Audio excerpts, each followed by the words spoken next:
Jupiter, Zeus, the god of gods, the king of gods, also known as Jove.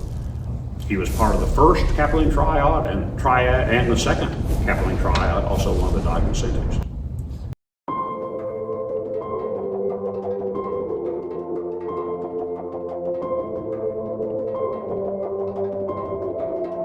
Talk about Greek gods, Roman gods, and their influence on New Testament writers and such. Okay, so the Romans in religion, much of the idolatry the Roman practice in New Testament times originated with the Greeks. Religion and state were inseparable to the Romans. Rules were to be followed, okay, in the performance of rituals to the gods. I like some of the movies that I see when it depicts the Romans. They have the hearth in the home, and they have those little figurines, and they're doing their little ritual performance to the gods. And generally it was often tit for tat, quid pro quo. If you do this for me, God, then I will do this for you. I will burn some incense for you. I will make some offering to you. I will build, if you're a rich guy, Julius Caesar kind of guy, you would say, I will build a temple for you. Okay, that's a tit for tat. That's a quid pro quo for the gods. Okay, animal sacrifices. Now, when an animal sacrificed in honor to the god, the one doing the sacrifice would often eat the meat, he and his family. The extra meat was then sold in the markets. Now, I didn't understand this early on in my life, until fairly recently actually, that this whole concept of meat offering to the gods and people buying it, the early Christians buying it, and this concept of, is that a problem or is it not a problem? And we'll talk about that just a little bit in a minute. But there was so much meat on the market that was sacrificed to gods that people, early Christians, just stopped eating meat. Because they're the first vegetarians, I guess, right? Because there's so much meat, and there's this seeming disallowing of eating a meat. And then Paul went and explained a little bit later on what that was all about. There were greater gods of greater things, like Zeus or Jupiter, the father of the gods, Poseidon, the god of the seas. There are a bunch of little bitty gods, lesser gods. Kronos, the god of toil, Leaf, the god of forgetfulness. That god has gotten hold of me a lot of times, I'm afraid. Many of the gods seem to overlap. The murderers, the god of the murderers, and manslaughter seem to be kind of overlapping. The god of lies, the god of disputes seem to be overlapping. How they kept up with all these things was really quite the miracle that they did. There were just hundreds probably of gods that the Romans had to keep up with. And these are some of the gods that you might see on some of these Roman mantles that they would have on their hearth, and they would sacrifice to these gods, so these votive sacrifices. Okay? Now the genesis of the Greek gods come from a few works. The Odyssey and the Iliad, right here. I've not read either one of these. Probably in your English classes, some of you have read some of these. I didn't do a lot of reading when I was in high school. I had a lot of cliff notes. Don't put that on the video. So I did not read these. Some of you probably have read those. They're actually pretty thick books, pretty small print. Pretty interesting if you're interested in that kind of stuff, and I'm not really interested in that kind of stuff. I wrote, and I mentioned this before, I wrote about the Greek gods because I felt like it was my duty to kind of include it as something early Christians had to deal with, okay? And we'll talk about that as we go along.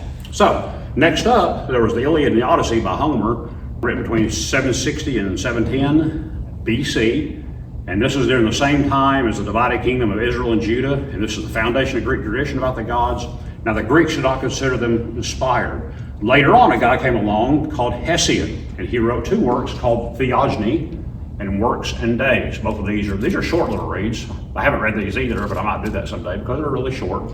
Poetry about the gods, okay? And I'm going to explain kind of the difference between Theogony and Works and Days versus Homer's works, the Iliad and the Odyssey, okay, as we get into the lesson. And then Plato, I'll talk about him in just a minute. I got Symposium over here, okay? So, Hesiod's works are written about 700 BC, written down. The Greeks have added other gods throughout their history. For example, Kronos, the god of time, was not one of the original ones in any of these works. Iliad, Odyssey, or Theogony, or Works and Days, okay? So he was added later. Not to be confused with Cronus, one of the Titans. We'll talk about who the Titans are, the primordial gods, the Titans, the Olympians, and the heroes, okay? If y'all are into the movies and stuff, you probably know more about that than I do, because I don't know much about it. I probably just told you everything I know. But I will tell you more what I know, and as you watch the movies, it'll make more sense. And I'll show you some of the modern day movies on Greek mythology. This guy, Kronos, was added later as a primordial god in the Orphic hymns, which was composed at the end of the intertestament period, beginning of the New Testament period. The gods we'll discuss will be those defined by the earlier works of Homer and Hesiod. Okay, so here's some of the works down at the bottom there that you can go out and get today and read. Now, Theogony was a little bit different than Iliad and Odyssey. Okay, so I'm going to do these bullets a little bit different. I'm going to cover boom, boom, boom, boom, boom, boom. Okay, like that. So Aphrodite in Theogony was born when Kronos castrated Uranus while he was sleeping and threw the parts into the sea, and she was born from the sea. Okay, the Iliad and the Odyssey says that Aphrodite was a daughter of Zeus and Dione. Okay, so there's a little bit of a contradiction there. Plato clears that up. He lived about 300 years later. He said, well, okay, so we'll call one person Aphrodite or Nynia, and we'll call the other one Aphrodite Pandemos. Okay, so he said there were two different gods or goddesses there. Okay, now another contradiction. Eros was one of the primordial gods in Theogony, but he was a son of Ares and Aphrodite in the Iliad and Odyssey. Okay, this is kind of really a summary, a synopsis of Hesiod's Theogony. It's a comprehensive creation myth. Okay, a step-by-step emergence of the cosmos of gods. Hesiod's gods emphasize justice, order, morality, whereas Homer's did not. They involved human affairs, exhibit human-like flaws such as jealousy, favoritism, pettiness, unlike Hesiod's gods. Okay, he codifies the origins of the world in divine order with the god Chaos, beginning the original origin god, and then the primordial deities coming off of chaos, being born from chaos. Okay, so he acts kind of as a quasi-religious authority, whereas this is more of a story, dramatic actors, heroes, that kind of thing. If you've read those, you know what I'm talking about. And then Plato, I talked about him, so here's a book for Plato, and you can go get all these things online pretty readily. All right, some contemporary movies about the Greek gods: Clash of the Titans, Wrath of the Titans, Immortals, Perry Jackson, etc. Okay, I don't know if I've seen any of these or not. I don't remember if I've seen any of these. She's shaking her head no, that we've not seen these, so I have to keep up. She has to keep up with the movies we've seen, because I can watch one movie one week and next week watch it again and say, have we seen this? So I don't think we've seen any of these. But I just went on IMDb, I guess it was, and kind of did a quick look. Clash of the Titans, I'm guessing, is about the Titans. I could be wrong. Wrath of the Titans could be about the Titans, maybe. Those two seem very similar. Clashing and wrathing seem very similar to me. Immortals, I had to go look that up. That looks to be about the Olympians. Percy Jackson and the Olympians tells me it's probably about the Olympians. Well, it's more so about Percy Jackson, who is it's more of a modern take on the Greek myth, but he's a son of Poseidon. So it's more about him and his friends, but it does involve the Olympians. Okay, so he's more of a hero then. Yeah, he's more of a hero. Okay, all right. Well, I will fix that here. A note on Clash of the Titans, it's a remake of a 1981 film. Like some of you may have seen the original from 1981. Oh, really? Okay. Old stop motion animation and stuff. Oh, okay. All right, cool. All right. The Return seems to be, and could be wrong again, seems to be about the heroes. And the Odyssey, which is coming out next year, in the summer next year, is going to be about, I think, the heroes, because it's the Odyssey, which is the Iliad Odyssey, or those kind of works about heroes. And Thor, Love and Thunder is about Norse gods. Norse god, that's right.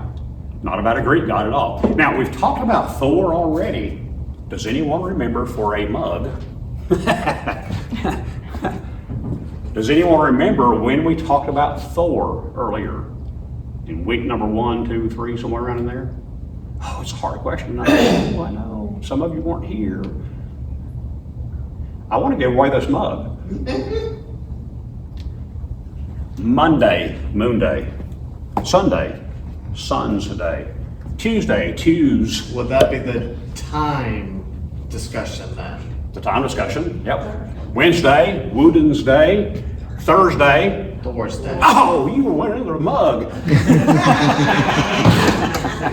Yay! Friday, Freya's Day. Saturday, Saturn's Day. Okay? Anybody remember talking about that? No, that was a Norse god. Okay, so he's kind of out of the mainstream a little bit from these Greek and Roman gods that we're talking about, but still kind of relevant, I guess, what we're talking about. All right, mythological history. There are 3 periods, as I see it, of mythological history: the origins of the gods and the universe, the interactions between the gods and mortal men and women, which is the Olympians and the heroes, And then the heroic age, which the Odyssey and the Iliad cover, where you have Greek heroes, Hercules, etc. There are four major groups of gods: the primordial deities, the first gods. We'll talk about them in some detail in a minute. The Titans, some of the sons and daughters of Gaia and Ernest, the sky. The Olympians, some of the sons, daughters, and grandchildren of Kronos, and Rhea, two of the Titans. This will make sense here in a minute. And heroes, the sons and daughters of gods and humans. All right. So the primordial deities are the god Chaos. He was the first god, the yawning nothingness. Okay. From Chaos came the other gods, primordial deities, the earth, the abyss, darkness, night, desire. And then we have the Titans that came from the primordial deity as well. All right. This is going to clear it all up for you, I hope. This is in the book on page 511. So everything originated with Chaos, the void. Chaos had these five primordial gods. Gaia, the earth, had Uranus, just out of the blue, without really being with anyone or whatever. She ended up marrying her son, okay, and then they had all these gods here, okay. Everything that's in parentheses are gods that are multiple gods. Cyclops, I remember watching a show when I was a kid on the Cyclops, and it just scared me to death. I had nightmares about Cyclops for days and days after that, okay? Maybe that's why I don't watch these movies anymore. I just don't want to have bad dreams, maybe. So 3 Cyclops, 12 Titans. We'll talk about them in a minute in the next figure. A bunch of these 50-headed, 100-handed creatures. So a lot of different gods. Over here we have Gigantes, the giants, the Avengers of Crime, the nymphs, and then Aphrodite in one of the. So this was Aphrodite Oriana, okay, according to Plato. All right. So remember, she was a goddess that was either born out of the foam of the sea or from this god Uranus and Gaia. All right. And then we have a bunch of other gods over here on the right that were born from night, Nyx. All right. So the thing we're interested in, we're trying to trace the primordial deities, which are here, down to the Titans, which are here in yellow, okay? And then down to the Olympians in blue. All right. So when you see different movies, the Clash of the Titans, we're talking about these guys. When you see the Clash of the Olympians, I just made that up as a movie. No, we're talking about these guys, okay? All right. So Zeus produced most of the Olympians. He had 8 children through his sisters and others, and then we had one by birth from his forehead. That doesn't happen a lot. I know it happened though because I have a picture of it on a piece of Greek pottery. This is Athena being born from Zeus's forehead. Okay, I hate when that happens. All right, so Kronos and Rhea produced most of the rest, 6 children. You can see in the chart over there. The chart's a little bit hard to follow. Hestia is sometimes considered an Olympian instead of Dionysus. So I've got her kind of in a light blue here instead of Dionysus here in darker blue. Okay, depends on the literature that you're looking at. And Hades and Persephone, if I'm pronouncing that right, were gods of the underworld. They did not rule from Mount Olympus. Okay, this is all according to the Greek mythology. All right, and there's Mount Olympus right there in Greece. Can I offer one correction? Yep. If you can go back a slide. Yep. Persephone is actually supposed to be, I'm trying to find her. She's supposed to be Demeter's daughter. So like a minor, not one of the major 12, but. I think that's what I have. Yes. She kind of rules in the underworld part of the time, but not full of the time. Oh, Thus explains spring and winter, because depending on, how you interpret it, basically Hades saw her, kidnapped her, Demeter gets mad and whatnot, so yeah. Okay. And then they come to terms and it's just like, oh, you can have her part of the time and I'll have her part of the time. So I knew this was going to happen. I knew that someone, and I figured it'd be you that would know a lot more about this than I do. So I don't really know anything about the Greek gods besides what I'm teaching right here, what I ended up doing for the book.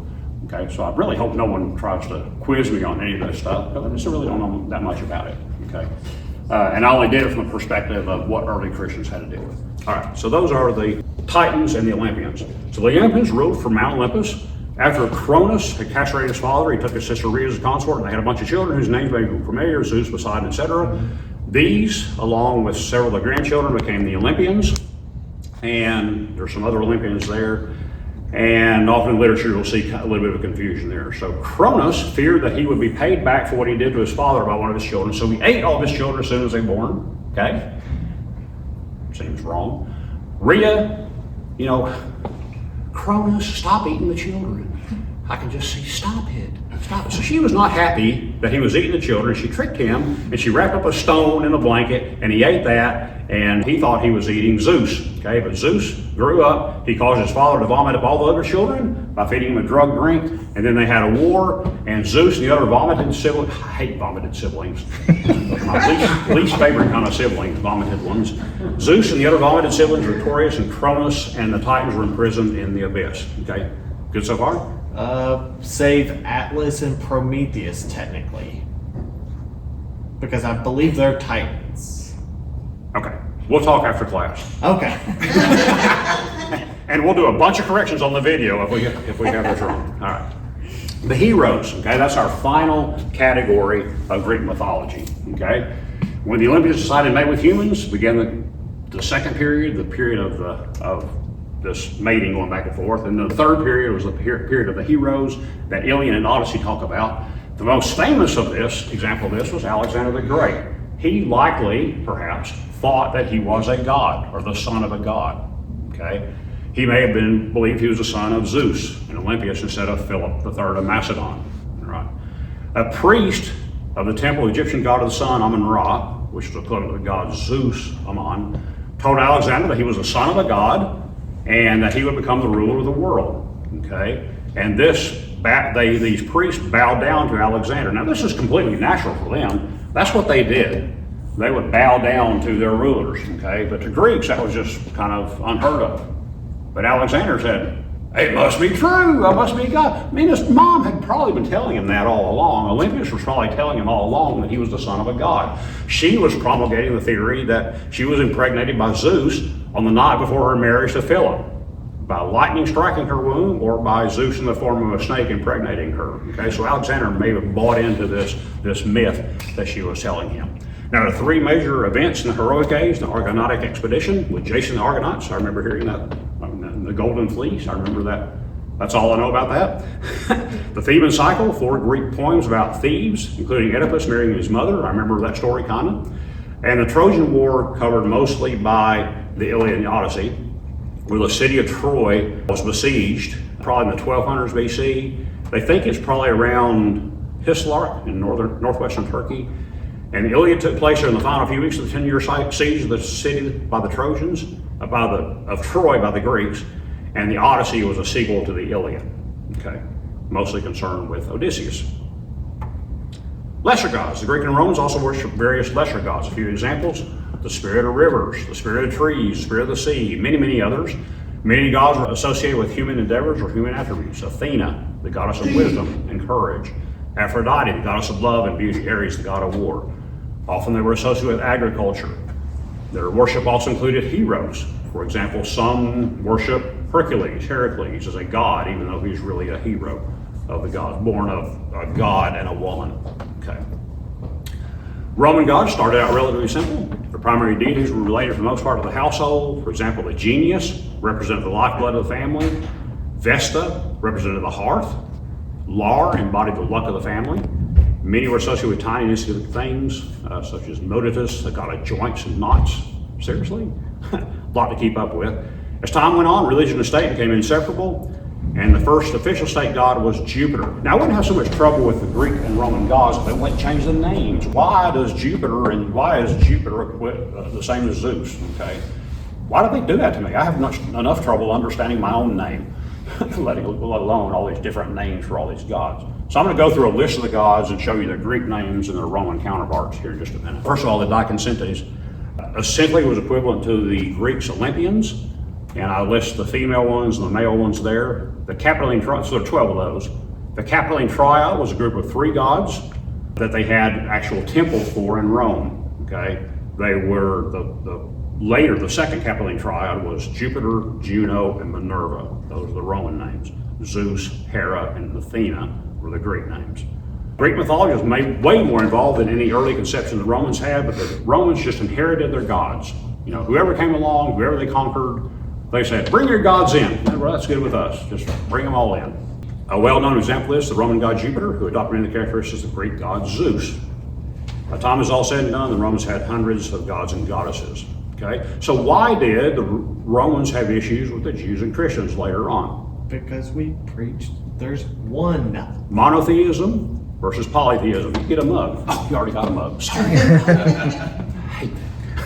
That's right, monotheism versus polytheism. If we had been a polytheistic religion, Christianity or Judaism for that matter, had been a polytheistic religion, and Jesus could have been added just as another god in their pantheon of gods, that would have been cool with them, okay? Nero probably would have been setting Christians on fire in his garden later on then if that were the case, but we were not. They couldn't wrap their heads around that. They couldn't wrap their heads around a god, a single god, okay?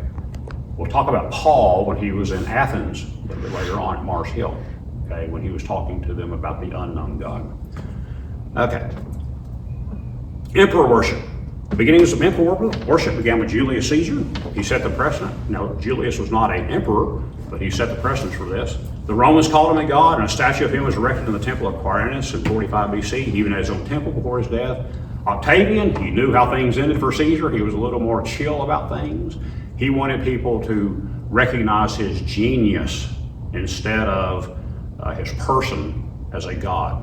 Okay, so that genius, the divine nature of what he did, was to be worshipped instead of his person. He didn't want to be stabbed in the back by a bunch of his conspirators, co-conspirators, like had happened to Julius Caesar. He just extended the concept to the head of state. He brought religion back to the city, restored some 82 temples, filled vacant priest office, reintroduced many long forgotten rituals of the gods. He also assumed the title of Pontifex Maximus, like Julius Caesar had done earlier, okay, which is a very powerful position back then. It gave control of the overall religion of the empire to him, okay. The Egyptians set kind of a precedence for all this because the way they viewed Pharaoh. They viewed Pharaoh as a king because he was divine, okay, not the reverse of that, okay. Because he was divine, he was king, okay. So they set the precedence for this worshiping of the ruler, okay, that came along in the Roman Empire. Now, Jews and Christians were granted an exception to emperor worship for a while, but that changed when Nero came along. We'll talk about it in just a second. All right. Roman attitudes for Jews and Christians. With the exception of Judea, idolatry is rampant throughout the Roman world. The Romans typically allowed the nation to conquer to continue religious practices, including Jews, okay, Christians. The Jews, in fact, were still allowed to send their contributions, the half shekel temple tax, to the temple, and not to the Romans, which that was kind of a good thing for the Jews, I guess. And this was status quo with some periods of not status quo, like under Nero and such. Christianity was tolerated because Rome viewed it as a small cult and a growth out of Judaism. Romans did not care that Christians worshiped Jesus. As time went on, they started caring about them worshiping him as their only savior. Okay?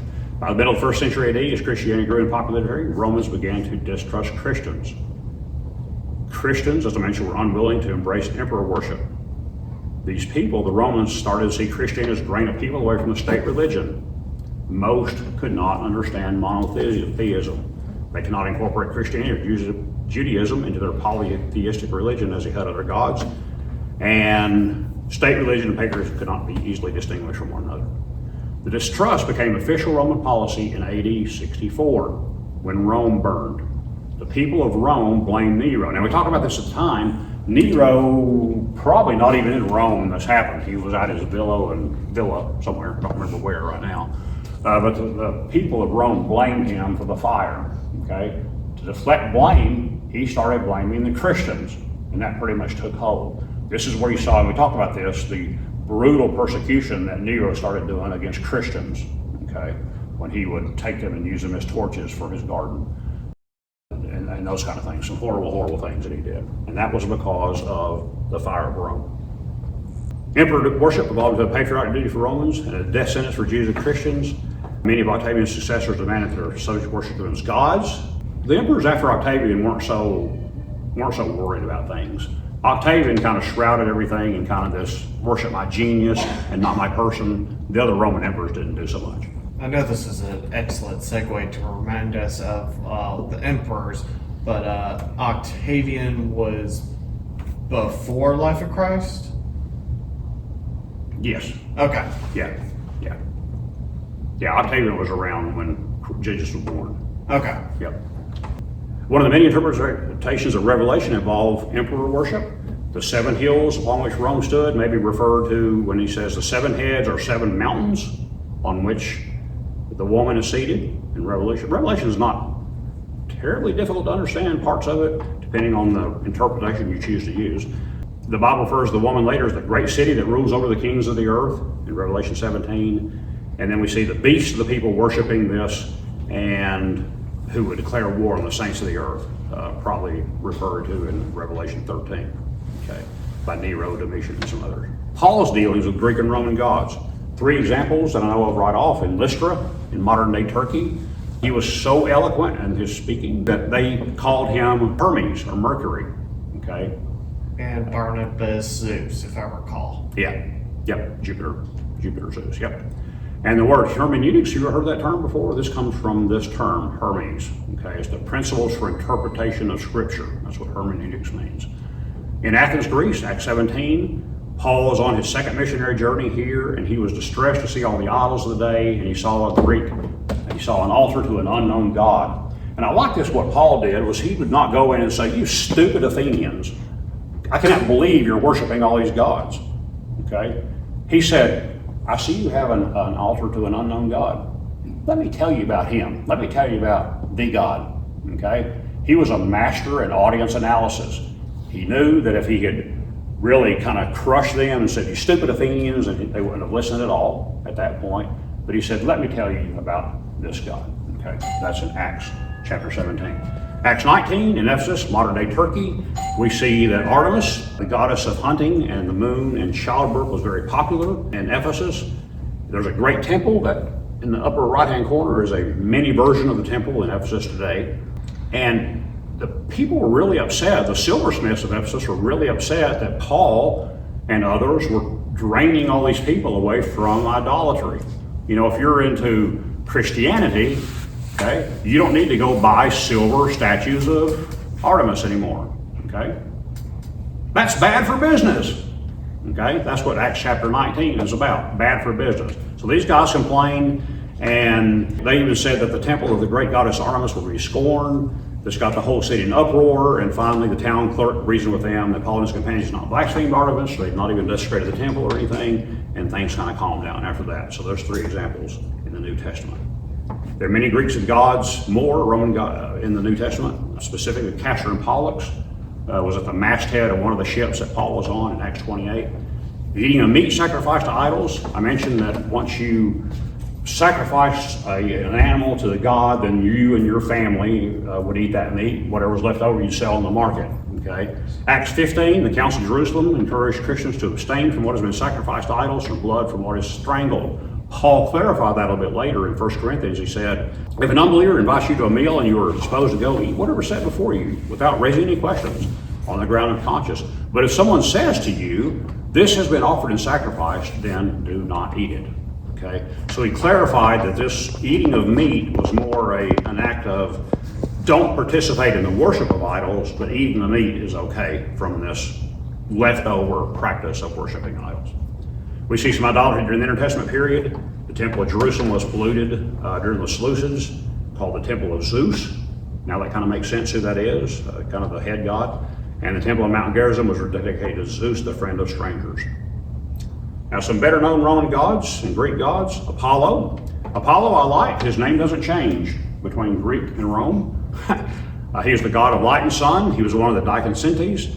And the oracle of Apollo at Delphi was a very powerful person because Apollo was the god of prophecy, among other things, okay? So since he was the god of prophecy, then the oracle of Apollo was very important because Alexander the Great went to her and said, you know, what's going to happen? And the prophets would always speak in kind of, well, you know, the moon's going to be this, and the sun's going to be this, and snakes are going to do this, and whatever. And, you know, kind of like not that meaningful or whatever, but they put a lot of emphasis on what she said.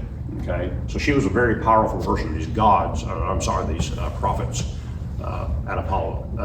at Delphi. Sorry, Bacchus was the god of wine. Castor, Pollux were the patron gods of sailors. Ceres, Demeter was the goddess of agriculture, etc. She was one of the Dicensentes. Cupid was the boy god of love. Diana, the goddess of hunting, also one of the Dicensentes. Remember, the Dicensentes were 12, similar to the Olympians. Okay. Fortuna was the goddess of fortune. Good name. Heracles was a god, or maybe a Greek hero of strength or victory. Janus, the god of beginnings. Janus is one of my favorite gods. You know, if you see him depicted if you go to these shows around where they have ancient stuff, pottery and stuff they brought up, a lot of times Janus is depicted as a two-faced god, looking forward and backwards, okay? So that's kind of a cool god. One of beginnings, gates, doors, passages, time. The month of January is named after him. He presided over war and peace. The doors of Genesis temple were opened during times of war and closed during times of peace. Juno, the goddess of matrimony, one of the Dicensentes, also one of the Capitoline Triad, the second Capitoline Triad. Jupiter, Zeus, the god of gods, the king of gods, also known as Jove. He was part of the first Capitoline Triad and the second Capitoline Triad, also one of the Dicensentes. Labor, associated with god of wine, fertility, etc. Luna, the goddess of the moon. Mars, the god of war, one of the Dicensentes. Mercury, the god of financial gain, commerce, etc. One of the Dicensentes. We get our name Mercury, the planet Mercury, from him, and the element Mercury. Minerva, Athena, the goddess of wisdom, one of the Dicensentes, also part of the second Capitoline Triad. Minerva is actually depicted on the U.S. Medal of Honor. Nemesis, the goddess of vengeance. Neptune, the god of the seas. Pax, the goddess of peace. Quirinus, an early Roman god who then became more associated with a deified Romulus, one of the founders of Rome. Roma, the divine spirit of Rome. Saturn, the temple of Saturn housed the state treasury in Rome. And Saturday was named after Saturn. Sol, the god of the sun. Tellus, the god of earth. There's the Tellus Museum, just north of Atlanta. Really good museum to go see if you've not been there. Venus, the goddess of love, one of the Dicensentes. Vesta, the virgin goddess of the hearth and sacred fire. She was the only goddess to whom there were a dedicated set of priests. She had a full-time set of priests known as the Vestal Virgins, okay? 6 of them, chosen by lot from 20. The duty was to tend the fire on the state hearth. If found to be unchaste, they were entombed alive. Not a good way to go. The Romans held them in high esteem, and she was one of the Dicensentes. Victoria, the goddess of victory. Vulcan, the god of fire, one of the Dicensentes. Next week, we will cover family, slavery, living places, and leisure. We'll wrap up chapter 15. Quick. Yes, sir. And so all these people you just listed, these gods, they were all made up by Homer? Homer and so Hesiod and Homer early on in the 700s BC was written down, and then later on the Orphic hymns. So Homer just wrote a story, and then all these people just started believing in? Yeah. Cool, huh? Yeah. But the good news is we were able to make a lot of movies out of it in modern times. So. It's just weird that this guy made up all these different gods and everybody believed in it. Yeah. But you have somebody like Paul come in and say, hey, this is actually the real one, but he's not accepted as much. Yeah. So it's True. like, That's true. It's interesting what they believed and didn't believe. And that's why I put it in the book, is what the Christians, early Christians, Paul particularly, had to deal with at the time. They had to deal with this momentum of this whole this mythological religion that was happening. All right, thank y'all for being here. Appreciate you coming down this morning.